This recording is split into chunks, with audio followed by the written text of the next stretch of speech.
네, 사도 바울은 헬라에서의 사역을 마무리한 이후에 배를 타고 예루살렘으로 곧장 가려고 했죠. 그런데 그 헬라 지역에서 유대인들이 사도 바울이 이제 배를 타고 갈 때 선상에서 죽이려는 음모가 있다라는 첩보를 듣고 배를 타지 않고 이제 육로로 또 헬라에서 고린도 아덴을 지나서 저 빌립보까지 마게도냐 지방을 지나서 이제 두로를 넘어서 이제 그렇게 드로아를 넘어서 이제 돌아오게 됩니다.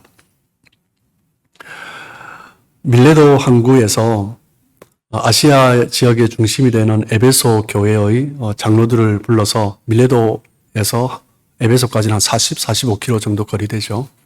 그것으로 이제 에베소 장로들을 불러서 마지막 당부의 말과 마지막 고별 설교를 하고 뜨겁게 함께 기도하고 난 다음에 정말 울며 그렇게 함께 전송을 했습니다.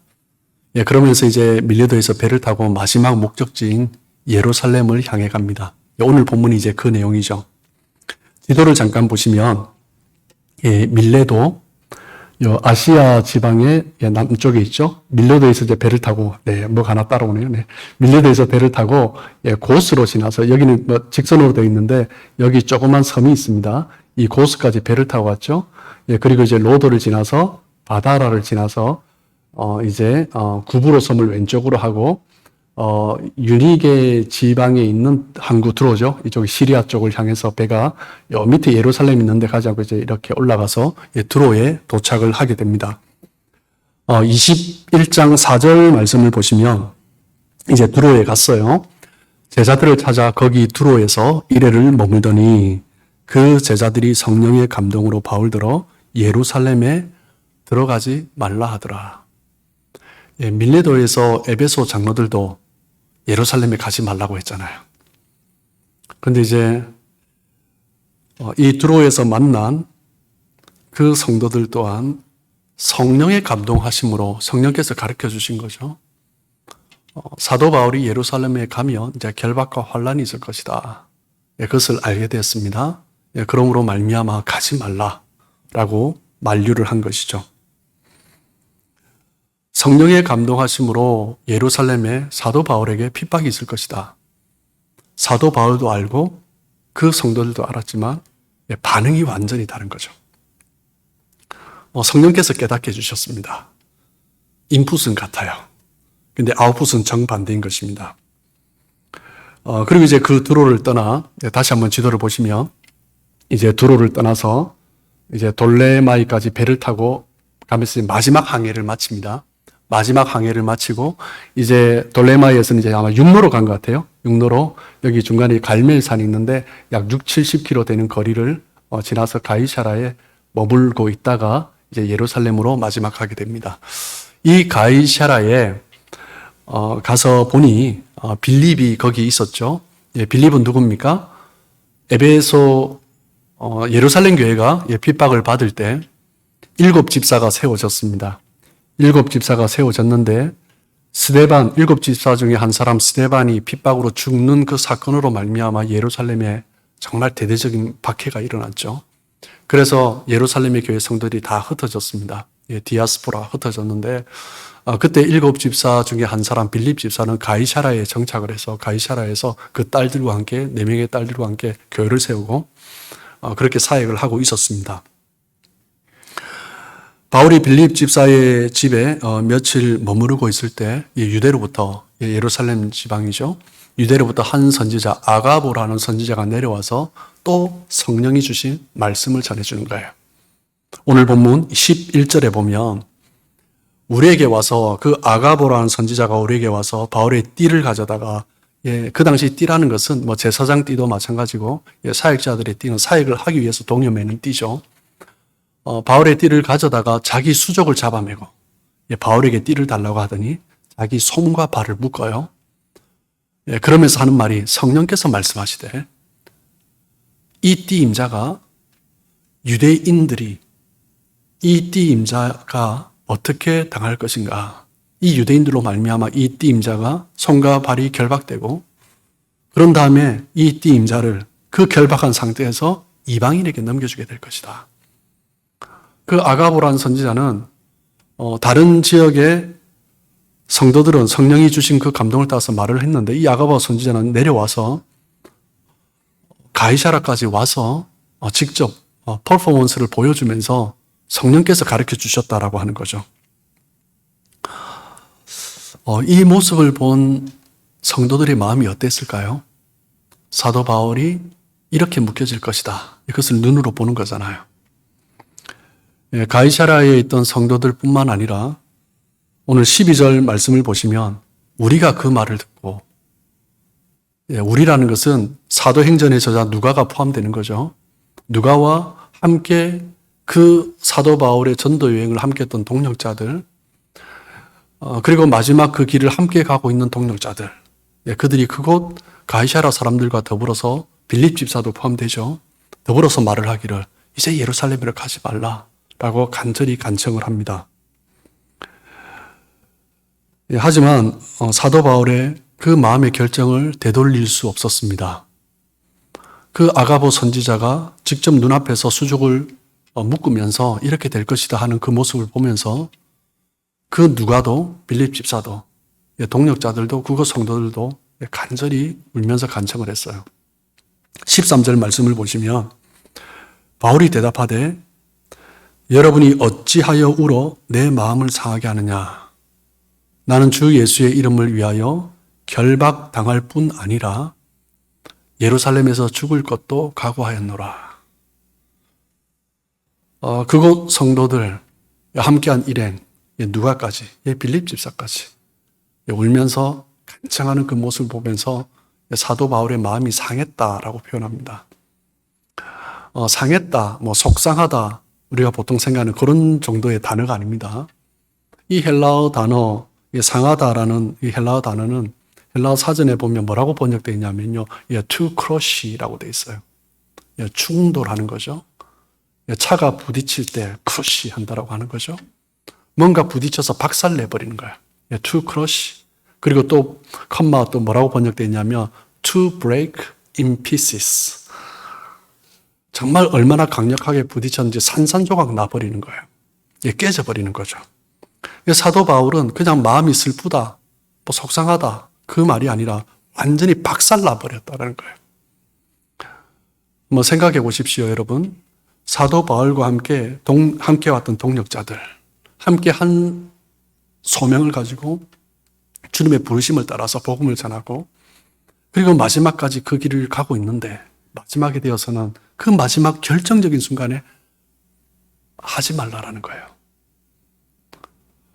함께 마음을 나누고 목숨까지 나누며 이렇게 달려왔는데 정말 이제 결정적인 순간이 왔는데 막는 거예요. 함께 주님의 부르심을 달려왔다고 생각했는데 막고 있는 그 성도들을 보면서 그냥 속상한 정도가 아니에요.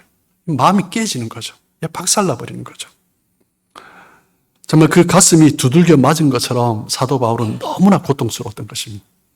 그래서 crush, to break 이 단어를 쓰고 있는 거죠.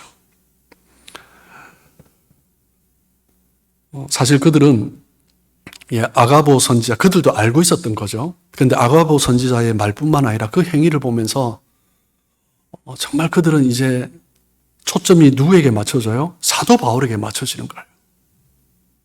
사도 바울이 당할 그 고난을 보니 얼마나 가슴 아픈지 그러니까 만류하는 것입니다. 그들이 지금 보고 있는 것은 바울이죠. 정말 사랑하는 바울이죠. 그런데 하나님께서 이 일을 통해서 어떻게 일을 이루어 가실까? 그것에 대해서 생각하지 않는 거예요. 오직 바울을 보는 거죠.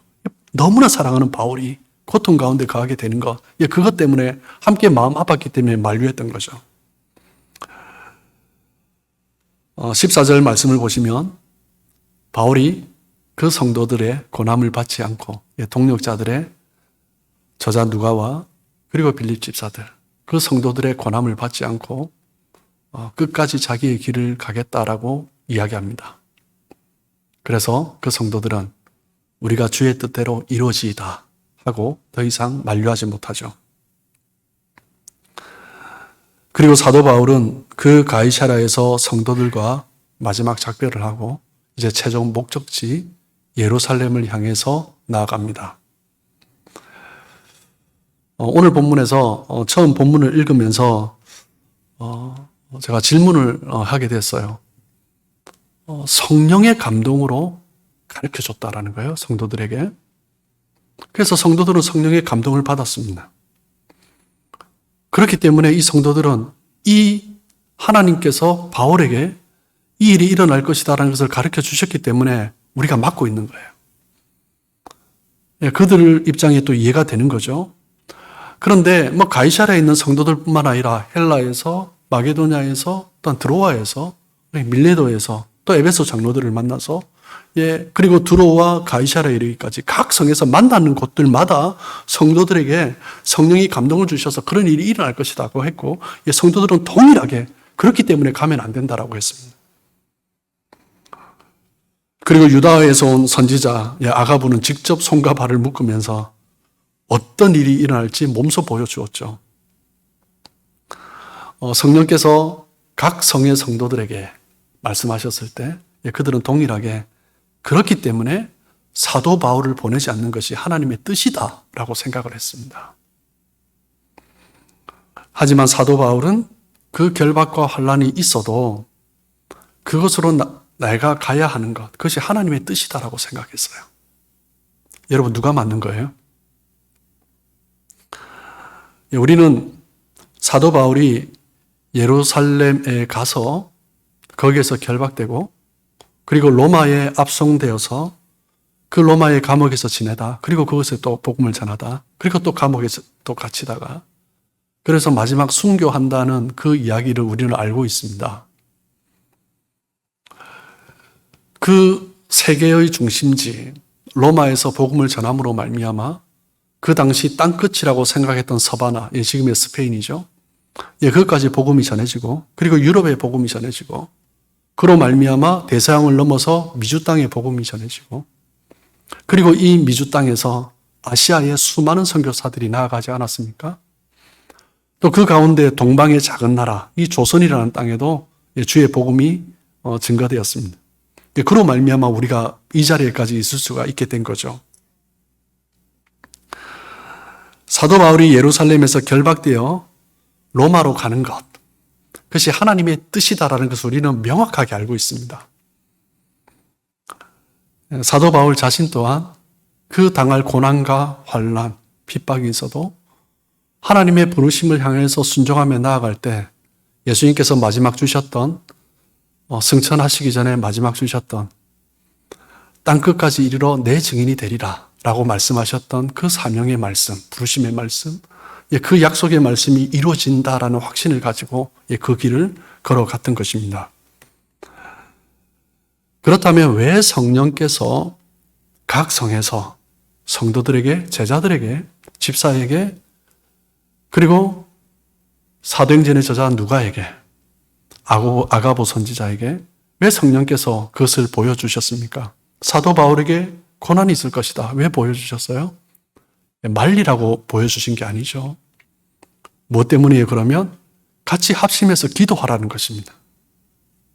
사랑하는 사도 바울이 그 길을 걸어가는 것을 보면서 흔들리지 않고 정말 존경하는 바울이지만 끝까지 하나님 부르심을 따라 흔들리지 않고 정말 인간적인 모습 보이지 않고 그 사명의 길 걸어가게 해주십시오.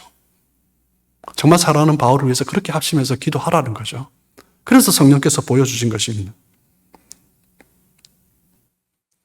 저와 아내는 같은 교회에서 신앙생활 하다 만나서 교제하고 그러다가 이제 결혼을 했습니다. 그런데 이제 저희들이 교제를 할 때 결혼을 전제로 딱 교제를 시작하기 때문에 교제하면 결혼한다. 그리고 이런 삶을 살게 될 것이다. 결정하고 교제를 시작했어요. 그래서 저희들이 이제 교제를 할 때 저희 장모님이, 권사님이 굉장히 반대하셨습니다. 그 이유는 자기 딸이, 본인의 딸이 사모의 역할을 감당하기는 너무나 버거울 것이다 라는 것을 알았기 때문에 반대를 한 거죠. 근데 이제 저랑 저희 아내는 같이 이제 결정하고 이제 교제를 했기 때문에 흔들리지 않았으니까 그때 이제 저희 장모님이 새벽마다 이제 교회 가서 이제 기도하실 때 기도를 합니다. 주님 안 됩니다. 제 딸은 깜이 안 됩니다. 정말 교회에서 이런저런 일들을 감당할 그런 위치도 안 되고, 그리고 연약해서 성도들의 그 많은 이야기들을 들어서 소화해낼 만한 능력도 안 됩니다. 괜히 그냥 제 딸을 결혼시켜서 그 목회자 될 사람 인생 같이 망치지 않게 해주시고, 정말 제 딸은 그냥 자기에게 맞는 사람 만나게 해주시고, 저 사람은 주의 길 가게 해주십시오. 열심히 기도했습니다. 그렇게 기도하시다가 이제 마지막 기도 마무리할 때, 주님의 뜻이라면 순종하겠습니다. 그러면서 일어나신 거죠. 그리고 또 그 다음날 또 기도합니다. 주님 안 됩니다. 제 딸은 안 됩니다. 정말 이 주변에 얼마나 신실한 자매들 많습니까? 제 딸은 아닙니다. 열심히 또 부르짖고 간절히 울면서 기도했습니다. 그러다 또 마무리 결론은 주님 뜻이라면 알겠습니다. 또 그 다음날 또 기도합니다. 주님 안 됩니다. 그렇게 반복을 하셨어요. 그러다가 어느 날 저를 부르셨어요. 그러면서 이제 해운대 달맞이 고개 이제 멋진 레스토랑에서 식사를 사주셨더니 하시는 말씀이 본인이 너무 흔들려서 안 된다는 거예요. 그러면서 선포를 하시는 거예요. 사이로 아들로 받겠다라고 이제 선포를 하십니다. 그리고 이제 그 이후부터는 정말 든든한 사역자, 커플 부부의 기도 후원자로 지금도 여전히 함께하고 계십니다. 만약 어느 날 여러분의 아들이, 여러분의 딸이 사역자의 삶을 걸어가겠다 하면 어떻게 하시겠습니까?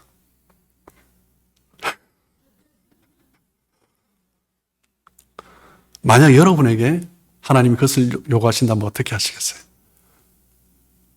이 땅을 살아가면서 누려왔던 것, 또는 준비하고 공부했던 것, 경제적으로도 부족하게 좀 살아야 될 것이고, 사회적으로도 많은 것을 누리지 못하고 살아야 될 텐데, 여러분이라면 어떻게 하시겠습니까? 좀 그렇게 살아도 우리의 마지막 영원한 하나님의 나라이기 때문에 그 하늘의 영광을 바라보면서 나는 기쁨으로 감사하고 축복해 주겠다. 그렇게 하시겠습니까?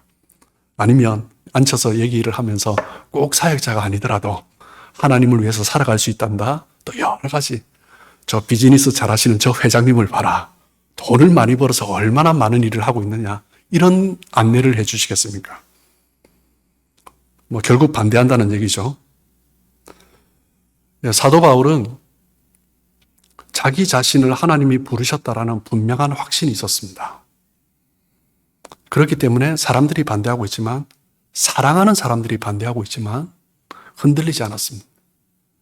그 길을 가는 것을 주저하지 않았습니다. 하나님의 부르심에 대한 확신이 분명하다면 누가 뭐라고 해도 혼란스럽지 않습니다.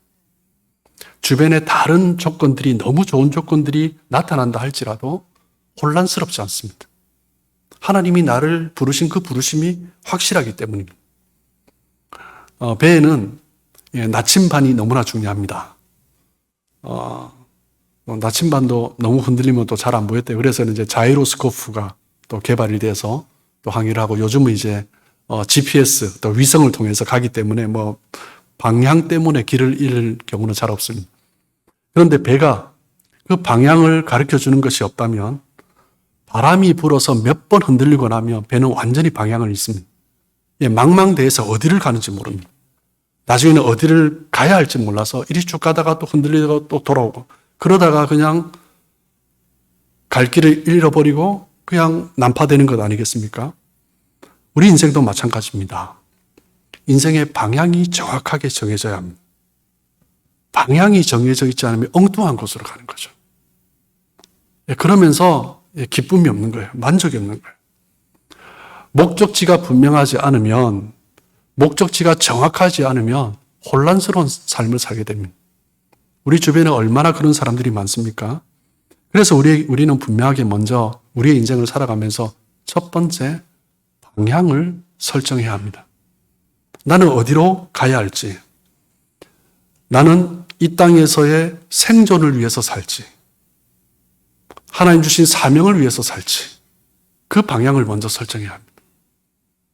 이 땅에 누리는 것을 위해서 살지, 하나님의 나라에서 누리는 것을 위해서 살지, 이 땅에서 명예롭고 좋아보는 것을 위해서 살지, 하나님 부르신 그 소명을 따라 살지, 하나님의 뜻을 위해서 살지, 내가 무엇을 위해서 살지, 무엇을 따를지 그것을 정해야 됩니다.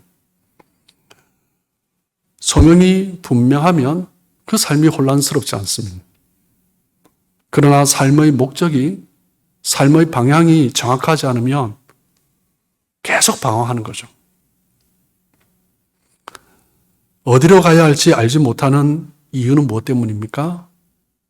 방황하는 인생의 이유는 무엇 때문입니까? 방향이 없는 거예요. 이리 갔다 저리 갔다. 나중에 보니까 제자리에 다시 와 있는 거죠.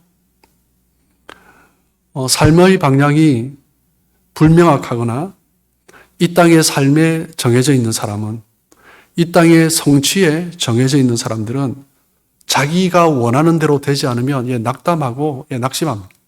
그러다가 또 방황하죠. 이 땅의 삶이 자신의 목적인 사람들은 은퇴 이후에 얼마나 어찌할 바를 몰라서 그냥 흔들리고 불안해하며 살아가는지 모릅니다. 어떤 분들은 그 방향이 이제 자녀들에게 정해진 사람이 있습니다. 자녀들에게 방향이 정해져 있으면 말 잘 들을 때는 좋은데 자녀들이 말을 듣지 않으면 이제 어찌할 바를 모르는 거예요. 부모가 원하는 대로 자녀들이 따르지 않으면 부모가 요동치고 분노하기 시작합니다. 그리고 은퇴하고 난 이후에 또 자녀들이 결혼하고 다 떠나버린 이후에, 그리고 내가 원했던 자녀들의 삶이 아닐 때 우울증에 빠져서, 노인 우울증에 빠져서 괴로워하는 사람들이 얼마나 많은지 모릅니다. 인생의 방향을 어떻게 설정하는가, 그것은 너무나 중요한 것입니다. 사도 바울은 바리새인 중에 바리새인이었습니다. 율법과 학문에 그 누구보다도 열심히 있는 그런 사람이었습니다. 그런데 어느 날 다메섹으로 가는 길에 호련히 강한 빛이 그를 덮었습니다. 그냥 그를 덮을 뿐만 아니라 그 삶 가운데 깊숙하게 들어와 버렸습니다.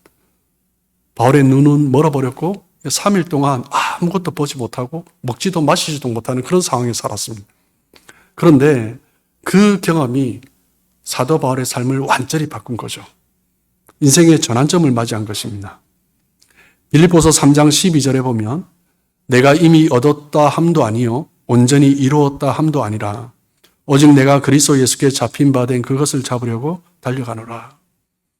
사도 바울은 그리스도께 잡혔다라고 이야기합니다. 그리스도와의 첫 만남은 잡히는 것이었습니다. 그리스도께서 강한 빛으로 자기 자신을 사로잡아 버렸어요. 정말 결박되듯이 그리스도에게 결박되어서 이제 내 힘으로는 나는 아무것도 할 수 없는 존재라는 것을 깨달았습니다. 다메섹 도상에서 부활하신 그리스도께서 찾아오셨을 때 이제 나는 스스로 아무것도 할 수 없는 존재인 것을 깨닫고 그 강력한 임재 앞에 스스로 저항할 힘도 없었습니다.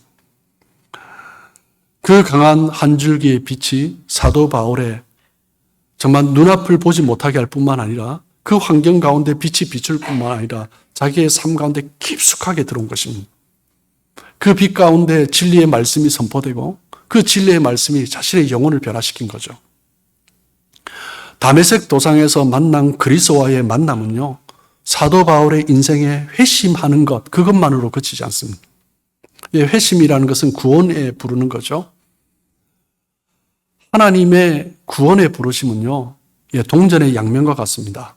하나님의 부르심은 두 가지가 있습니다. 첫 번째는 뭐예요? 구원으로의 부르심. 두 번째는 무엇입니까? 사명으로의 부르심. 하나님의 부르심은요, 동전의 양면과 같습니다. 우리의 영혼이 구원받고 이 땅에 어디인가 심겨졌다면 그곳에서 할 일이 있다는 거죠. 그것이 소명인 것입니다. 구원받은 것이 분명한 사람은요, 내가 살아가야 할 이유가 분명해야 합니다. 하나님의 부르심은 이 두 가지를 다 포함하고 있기 때문입니다. 내가 하나님의 그 부르심, 구원의 부르심이 확실한데 어떻게 살아야 할지 소명의 부르심이 확실하지 않다. 이건 뭔가 잘못된 거예요. 인생의 전환점이 되는 그런 일들을 경험하는 것은 정말 큰 축복입니다. 그런 일이 있어야 우리 인생이 변화되는 거죠. 왜 예수를 믿는데, 이 구원의 부르심이 있는데 왜 똑같은 삶을 반복합니까? 이전에 그 삶에 만족하지 못하면서 똑같은 삶을 반복하면서 살아가고 있어요. 그렇게 살아가는 사람들의 이유는 무엇 때문입니까? 인생의 방향을 정확하게 틀어주는, 잡아주는 이 소명의 부르심, 사명의 부르심을 경험하지 못한 것입니다. 자신의 인생 가운데 BC와 AD를 가를 수 있는 그런 영적 경험, 그리스도를 만나는 강력한 경험이 없는 거죠.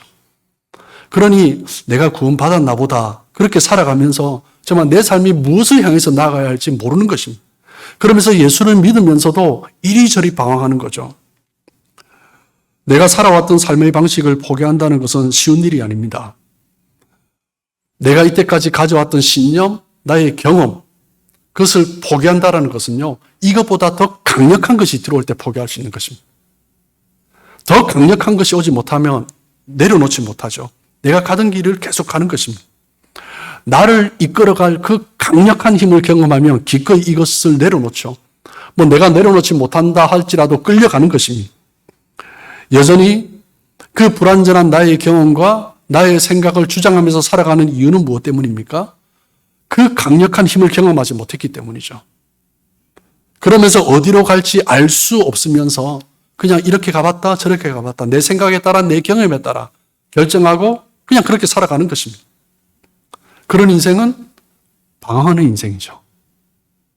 이것인가 갔다가 아닌 게 비어 하다가 또 다른 곳에 갔다가 이게 갔다 반복하는 것입니다. 여러분, 신앙은 우리의 선택으로 이루어지는 것이 아니잖아요. 하나님이 선택하신 거잖아요. 우리가 선택하는 것은요, 신앙이 아니라 종교입니다. 종교는요, 내가 마음에 들지 않으면 언제든지 버릴 수 있어요. 내팽개치고 또 다른 종교를 찾는 거예요. 신앙은요, 하나님이 선택하신 거예요. 하나님을 믿고 신앙생활을 하고 있다는 것은요, 흔들릴 수가 없습니다. 내가 선택한 것은 내팽개치면 되지만 하나님이 선택하신 것은 결코 내팽개치지 않습니다. 왜 우리가 흔들립니까? 내가 선택했다고 생각하는 거예요. 교회를 선택하는 것도 마찬가지입니다. 자꾸 내가 선택하려고 하는 거예요. 하나님이 기뻐하시는 것이 무엇인가? 하나님의 뜻을 따라 선택해야 하는데 자녀들의 교육 정권 때문에 교회를 선택하는 분들이 요즘 꽤 많습니다. 물론 좋은 환경에서 자녀를 교육시키는 것은 너무나 중요한 태도죠. 그런데 그것이 신앙의 선택이 아니라 어떤 조건적인 인간적인 이 사회적인 선택이라고 하면 그것은 분명히 잘못된 것입니다. 그리스도가 아닌 다른 어떤 조건들 때문에 나의 삶이 조금 더 나은 수준으로 가기 위해서 내가 무언가를 선택한다면, 우리 자녀들의 삶이 좀 더 나은 수준의 삶을 살기 위해서 무언가를 선택하고 있다면 그것은 신앙의 선택이 아닌 거죠. 우리가 무엇을 선택하든 그것은 하나님께서 먼저 선택하신 것이어야 합니다. 사도 바울은 그것을 알고 있었어요. 내가 그리스도를 붙들고 살아가지만 내가 선택한 것이 아니라 하나님이 먼저 선택하셨다는 거예요. 요한복음 15장 16절에 보면 너희가 나를 택한 것이 아니요 내가 너희를 택하여 세웠니. 분명하게 예수님 말씀하시잖아요. 그 제자들이 먼저 예수님을 선택한 것이 아니라 예수님이 제자들을 선택하셨잖아요. 제자들이 가서 예수님을 따르겠다고 한 것이 아니라 예수님이 가서 부르셔서 나를 따르라 하신 거잖아요. 여러분, 신앙은요, 누가 누구를 붙들고 있는가, 이것이 너무 중요합니다. 누가 누구를 붙들고 있어요? 하나님이 우리를 붙들고 있는 거예요. 많은 사람들이 내가 하나님을 붙들고 있다고 생각해요. 그러다가 마음에 들지 않으면 놓아버리는 거죠.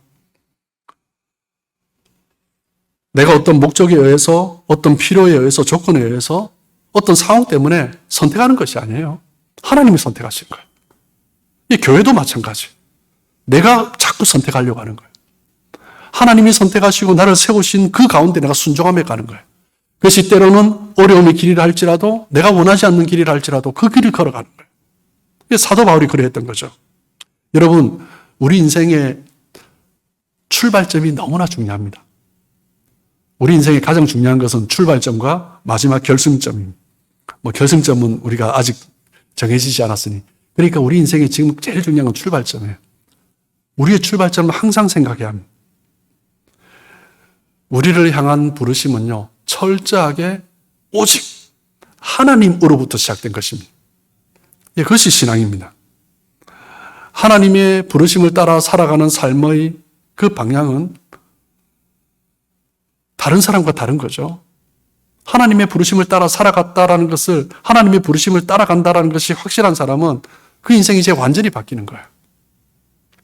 빌립보서 1장 20절을 보시면 나의 간절한 기대와 소망을 따라 아무 일에든지 부끄러워하지 아니하고 지금도 전과 같이 온전히 담대하여 살든지 죽든지 내 몸에서 그리스도가 존귀하게 되게 하려 하나니. 내 몸에서 살든지 죽든지, 내가 살든지 죽든지 오직 그리스도가 존귀하게 되기를 원한다.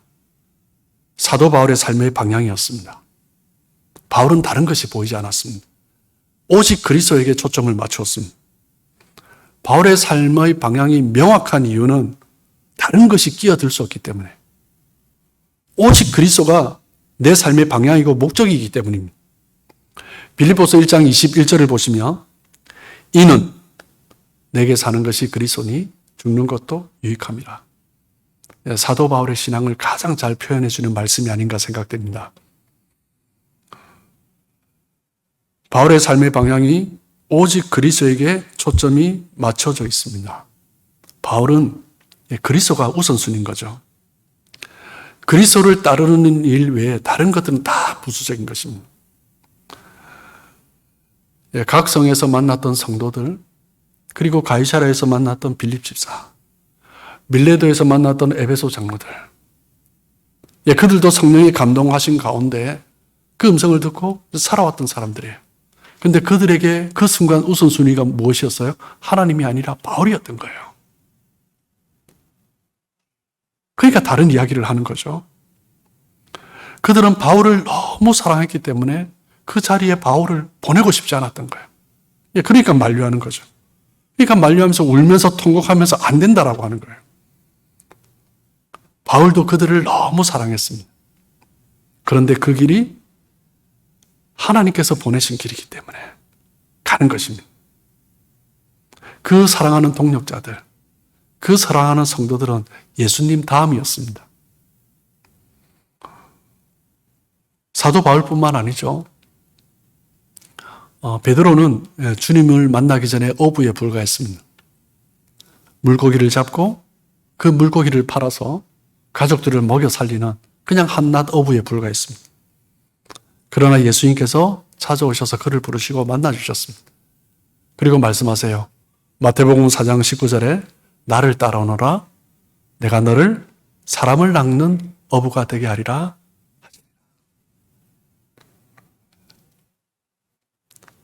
사도 바울의 그 인생이 그리스도께 설정되었듯이 베드로도 주님의 그 부르심을 따라 인생의 방향이 바뀌게 되는 거죠. 그리스도의 제자로서 살았습니다. 사도 바울이 등장하기 전에 사도행전 13장에 그 사도행전의 이야기가 바울을 중심으로 이루어지기 전에 그 이전까지 사도행전의 이야기는 베드로 중심으로 이루어졌어요. 인생의 방향이 정확한 사람은 불안해할 이유가 없습니다. 그리스도가 목표가 된 사람은 불안하지 않습니다. 여러분, 불안하는 이유는 무엇 때문입니까? 풍랑이 일기 때문에 불안한 것이 아닙니다. 어디로 가야 할지 모르기 때문이죠.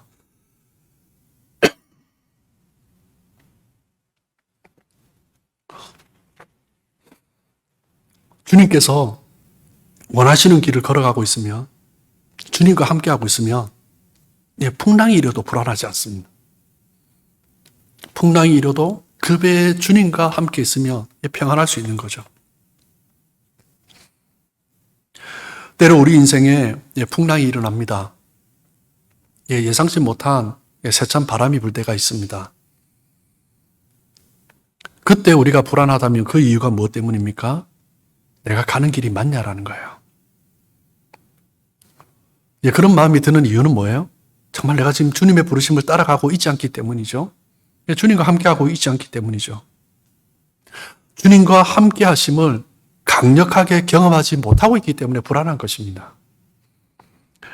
빌립보서 4장 13절에 내게 능력 주시는 자 안에서 내가 모든 것을 할 수 있느니라 라고 바울이 고백합니다. 어떤 능력이에요? 이게 뭐든지 할 수 있는 능력이에요.